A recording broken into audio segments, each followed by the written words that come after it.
Mlindi Mashologu, who is the Deputy Director General of ICT, Information Society and Capacity Development at South Africa's Department of Communications and Digital Technologies. If I could just ask everyone, please keep quiet. Thanks, thank you, thank you, thank you. I thank you. With 26 years of experience in the ICT sector, Mlindi leads the country's digital transformation efforts, focusing on emerging technologies and bridging the digital divide. He holds multiple advanced degrees, including an MN in telecommunications, an MBA, and a PG Dip. I can't even say them, that's how good they are, in future studies, and is currently pursuing an MPhil in future studies. I love that. We got to talk. I want to know how to do these. Mlindi Mashologu joining us to talk about mastering the art of change movement. I love it. How are you? Where shall I sit? Come, let's sit in the middle. It's just you and me. Have a seat there. There we go. That sounds so much better. So, how are things going? All good? So far, so good, Leanne. So far, so good. So far, so good. I'm so glad. How's our GNU treating you? We're trying to get it to work. Make it work. Make it work. We've got an interesting new communications minister, so it should be good good progress, no doubt. Yeah. So let's talk about some of the things that are in the pipeline. We talk about ICT, Information Society and Capacity Development within the Department of Communications. What is the current state of AI regulation in South Africa? And how does it compare to other countries? Because I'm not sure if you were here for our previous panel. We had, I think it was Norm, so I'm not sure who was saying it, but one of our panelists was saying how advanced we are. So I'm already pipping you to the post and giving you an easy job. Because they were saying in comparison, we're doing exceptionally well. We're not there, but we're doing well. There, yeah. So how are we doing? No, thanks, Leanne. I think firstly, Leanne, we understand that as a country, we are faced with this mammoth task of AI, which is impacting, all sectors of our economy. And currently, what is happening is that we are still on the infancy in terms of the regulations in AI. There are some laws, that have got, some personal information, like the POPI Act, Cyber Crimes Act. So they do address some data privacy, cyber security concerns. But they don't fully, address the issues that are posed by AI, which include like your algorithmic bias, transparency, and ethical consideration. But again, that is not all lost. We've just published a document as a department, which is an AI policy framework, where we are trying to build a policy in AI. So the policy is going to lead towards the regulations. So in terms of that policy framework, if I can just name a few things, how we actually approach it. So we did look on what we call a futures triangle approach when we're developing this policy framework, with a plausible future in the middle, and then on the sides of the triangle. So we've got your push of the present, which gives you insights like your technological advancements, the economic necessity for AI, social demands, policy momentum, because we see that most of the countries, they're actually, working around, developing policies in AI. But then if you look on the push of the present, which is a foresight, so we're looking on economic transformation. So we want to use the AI to transform our economy, but also we look into the sustainable development and also global leadership, because we want to be, at the forefront of AI in Africa. Then the last point, on that triangle is the weight of the past, which gives us our hindsight, which then we still have got the challenges like a digital divide. We all know that, South Africa is still impacted by digital divide, but also historical inequalities. Then, so what we're trying to do, we're trying to cut a middle ground, trying to balance all these factors, to make sure that we can have an AI policy that can drive, the innovation in the country, but also not impacting too much in terms of, like having people losing their jobs and all that. So that is what the work that we're currently doing. Yeah. So when we look at some of the gaps in South Africa, what would you say they are, particularly within the AI regulatory framework? Where are you struggling slightly? I think that the gaps, Leanne, we're looking on, if now we look on legislation, there are some countries that have done legislations, like if you look on the EU, they have done the legislation, the EU Act.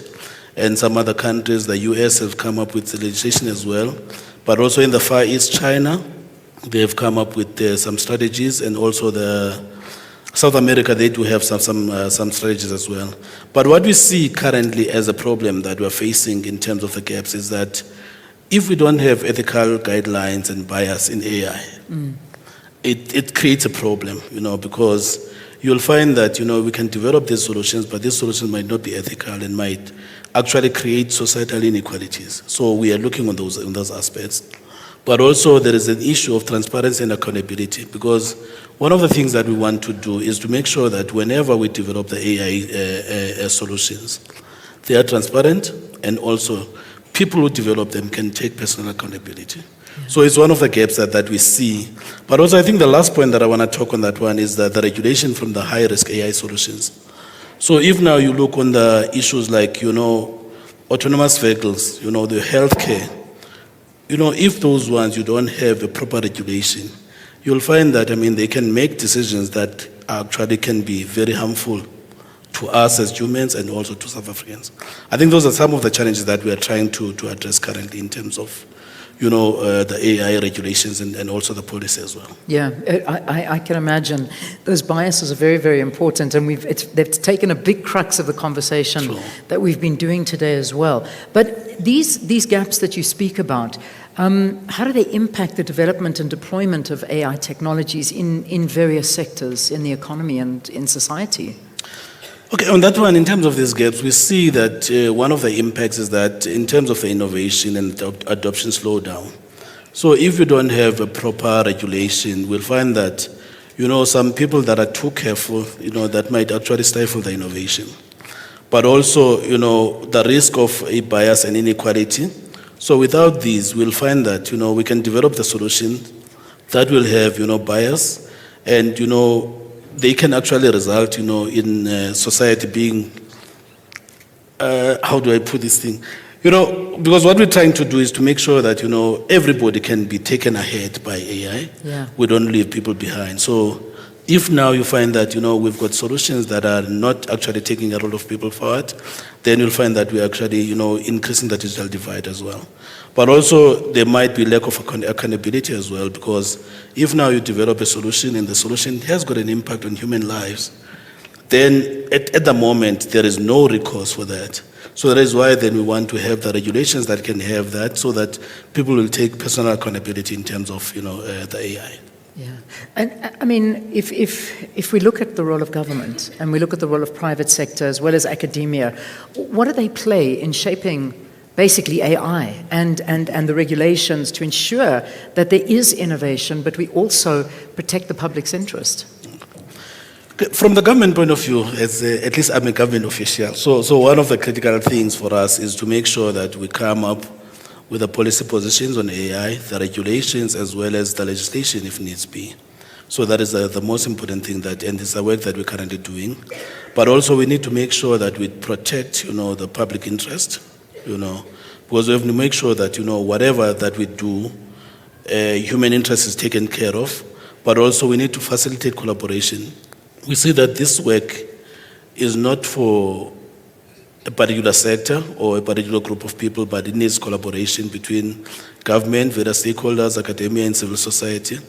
But also I think one of the things that we want to advocate on our side as government is to make sure that the investment in infrastructure is there.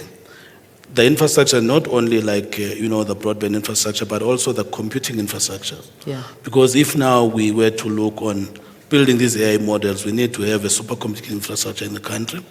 CSIR does have a center for high-performance computing from the state point of view. We would like to have that, increase its capacity so that it can actually drive, AI.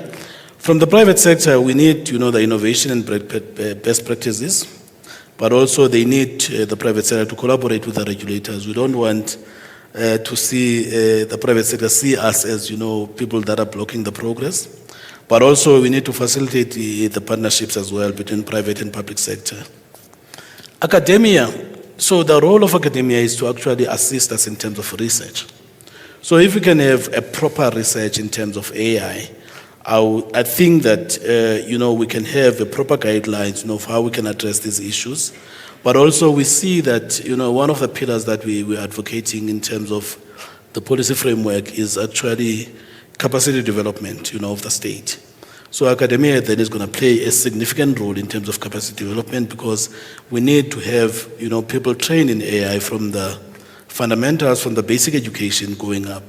Because one of the things is that if we don't build, the capability of AI from the foundation, you'll find that by the time you go to tertiary, you're quite old at that time. So we need to bring, people from the very early ages of their life in terms of AI. Yeah, very much so. And that's a big conversation we had earlier this morning, talking about the foundation phases of education and how important it is.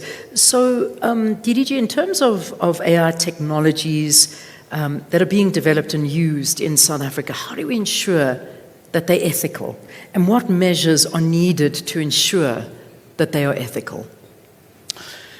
Yeah, I think on that one, Leanne, what we're trying to do is now to establish the clear ethical guidelines, because what we want is to make sure that whenever we develop these solutions, they adhere to ethical guidelines. But also what we want to do is to promote the ethical AI research, to encourage, fund research, into ethical implications of AI, but also how we can mitigate the biases. But also one of the things that we did put on our policy framework is to make sure that, people can take accountability, of the solution so that, whatever